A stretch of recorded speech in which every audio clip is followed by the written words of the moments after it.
Welcome to this Ascension news track called The Spiritual Business. And just to give you a brief background on myself in relation to this subject, the first 10 years of my working life was spent in a very 3D corporate structure. I did not learn anything about spiritual business there, but I did learn the ways of conventional business world. The next 10 years of my working life was spent in a different 3D organization, and this one was quite chaotic and disorganized compared with the first. My boss there was a lovely woman but a terrible leader, and this was my first lesson in leadership and how poor leadership can cascade down an entire organization. Between January 2000 and December 2012, I was a director of a not-for-profit organisation based in St James's Church, Piccadilly, central London called Alternatives. This organisation began in 1982 and was set up to promote leading-edge spiritual authors and teachers. There are all kinds of events on offer there, such as book launches, workshops and retreats. In my time there, I helped organise around 2,000 events, and I learned a few things about how to run a spiritual business. One thing I learned very quickly was that small is beautiful. There was only a few part-time staff there and a couple of full-time directors. I learned that small could have a huge impact on the world.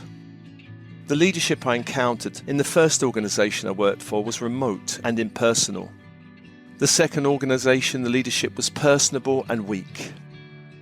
The leadership I found in Alternatives was impressive, from those running the organisation to all the authors and teachers who came to speak there. Since leaving Alternatives in 2012, I learned more about running and marketing my own spiritual business, the Soul Matrix, which I created in 2016. I have worked with many clients I would call spiritual entrepreneurs. I have learned from my mistakes, the diversions and dead ends I've travelled along, as well as being in the flow. I've learned through expanding my limits to joy, abundance, miracles and success.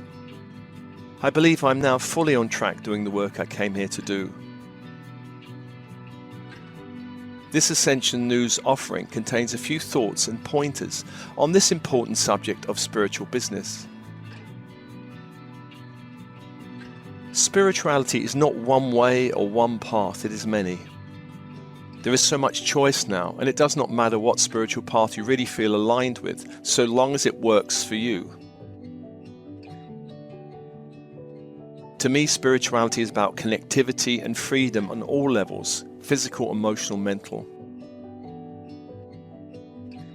I experience spiritual practice as an inner journey into the core of who I am, beyond all the layers of conditioning. For me, spirituality is also about liberating our inner potential and gifts. And one way we liberate potential and gifts is through our work. There are different avenues of expressing work in the world, and one of these is through self-employment and starting our own business. This can certainly feel exciting and usually scary at the beginning. In my experience, creating and running a spiritual business is a kind of modern-day hero's journey.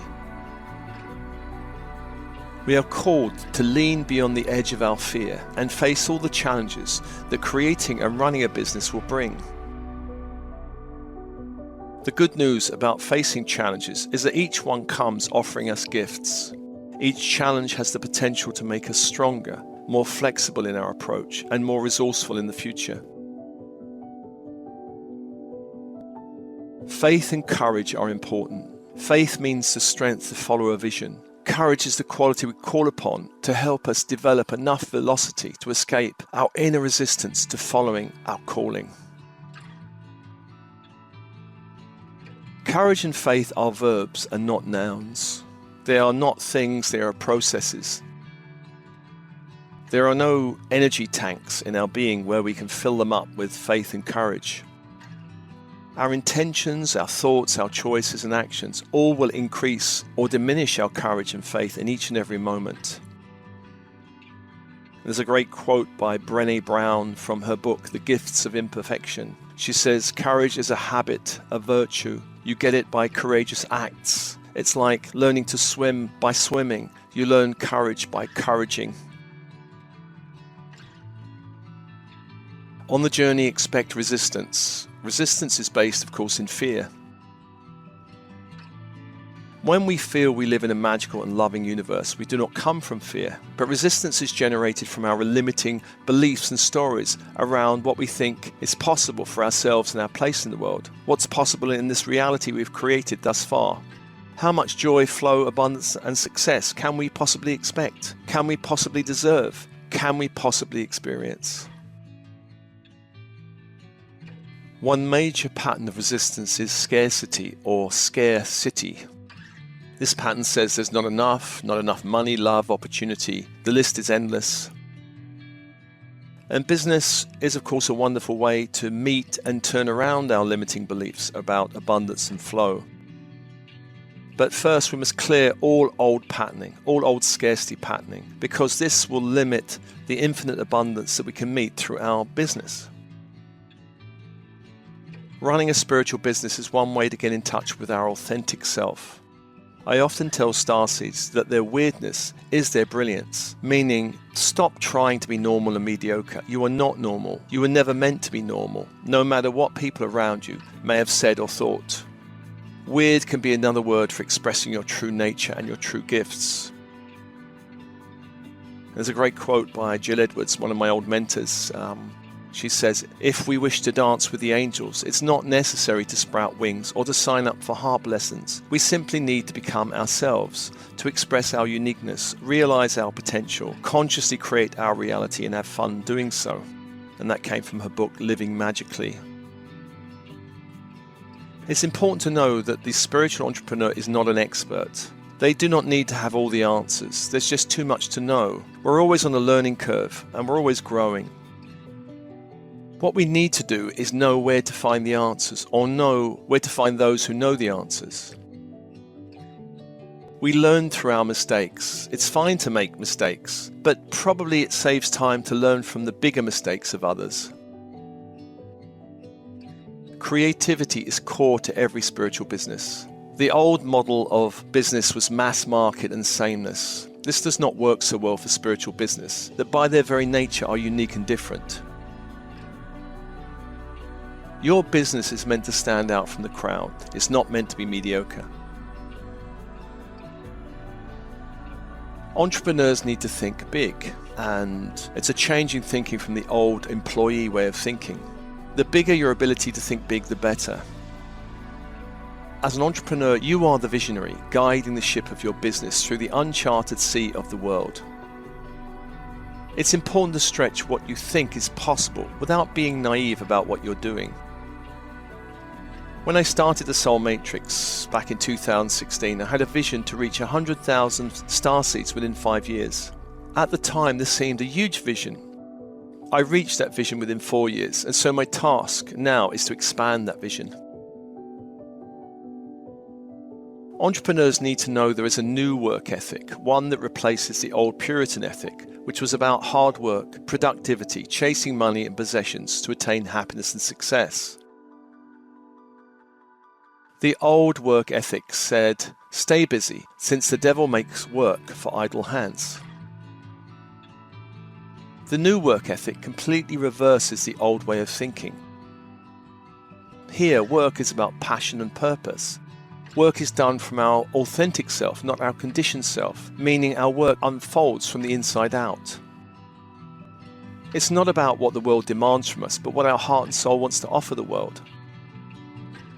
Creative fun and expression are key elements of this new ethic. We need to shake off outdated definitions of play as being wasteful and embrace more daydreaming and creative expression in our lives and in our work. We become a joyful player rather than a serious worker. A player is interested in knowing and doing what makes our heart sing and our toes tap. This, of course, is a form of heresy to the old work ethic. In this new ethic, we literally step into a new universe, one that's more magical, one that has more flow and synchronicity, one where we create our reality from the inside out. Within this new paradigm, we are the creators of our destiny. We determine the rules we live by, and these rules are informed by our core values, dreams, gifts, and natural talents. Being a spiritual entrepreneur means having fun, because play is an essential element of the journey. Seriousness is seriously not recommended. Play increases creative self-expression and productivity. When we feel stressed, when we have our nose to the grindstone, this is not very motivating. Laughter raises our vibration. It's also great for our health. If anyone follows me on social media, you will know how much I love showing off my crazy sock collection. I have so much fun making videos of my latest socks. But actually, any activity that raises our vibration is good for us and for our business. When someone checks out your website, they will get a feeling for how high vibe or low vibe the business is. You might be selling amazing crystals, beautiful crystals, or maybe doing great healing sessions, but if you're super stressed, then that's the energy that will come through your website and all through your offerings. Every successful entrepreneur knows the importance of synergy. We have a logical, analytical, strategic, planning masculine side. We also have an intuitive, imaginative, sensual, visionary, flowing feminine side. And both sides need to work together harmoniously on this journey. If there's only one side working, then we're only firing on half of our power. When both are strong but working together like divorced parents, then we have a problem.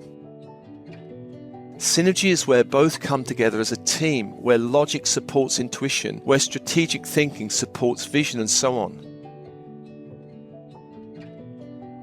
At a certain point, you will discover you're not alone in the journey. You are guided, you are held in love by infinite intelligence. Your higher self and angels and guides are walking with you. They speak through your intuition. I discovered while working in alternatives that there are guides and angels with a knowledge of business. There are marketing angels, for instance. So if you need help, sure, YouTube is a great place to go to learn, but why not tune into the infinite wisdom and guidance of the universe? Guidance and wisdom are available to you 24/7. You just need to know how to connect. When you feel connected to infinite intelligence, your experience of flow and synchronicity increases manyfold. This connection also helps you to break through to new levels of abundance, generosity, and manifestation. Even though there's plenty of help available in spirit, the path can be quite solitary at times, and so finding your soul path can really help in terms of support, encouragement, helpful tips and advice, and inspiration. These can be friends that align with your spiritual business, or they can be fellow entrepreneurs who just walk with you for a time on your journey.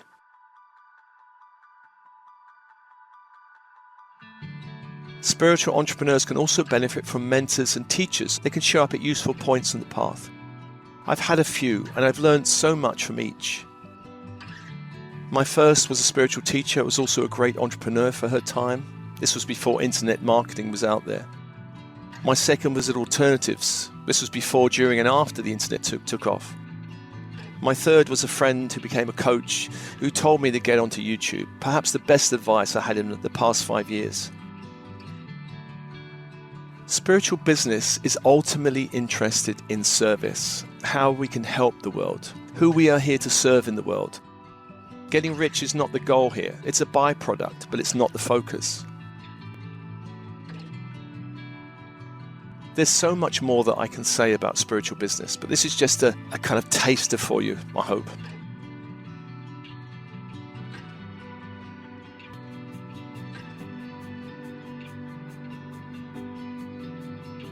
So thank you for taking the time to listen to this, and thank you for following my YouTube channel, and stay tuned for more. More is always coming. Love and blessings.